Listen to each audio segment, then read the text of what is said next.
Jesus, the barrier, is that going to also stop us from loving God? So Of is course. our love going to hit that?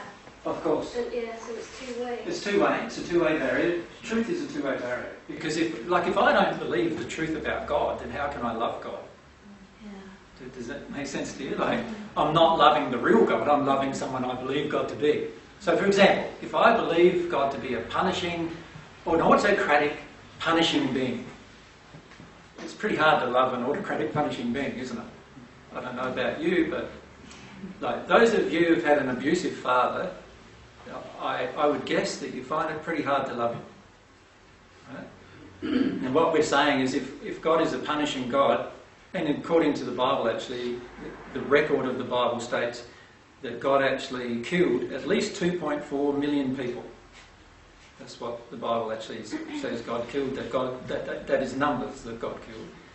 But if you add the flood of Noah's day and the coming great destruction, which they call Armageddon, then there's a potential that God could kill a lot more in those two events, is there not? Now, if you believe that about God, then you obviously are quite afraid of God. Now, do you find love flows very well when you're afraid? Not generally. So that, again, is another belief we have inside us that's out of harmony with truth that would cause our love for God to not flow to God. God is totally capable of feeling our love flowing to her as she is giving love to us. Yeah. And you're dead right, it's a two-way street. Yeah. And truth is a huge barrier to that occurring. There is a difference, though, in the love.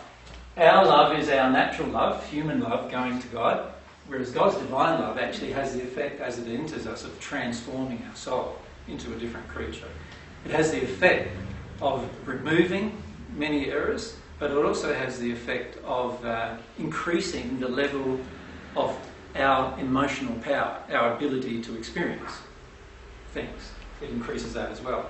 So our love must transform God in some way, because love always does.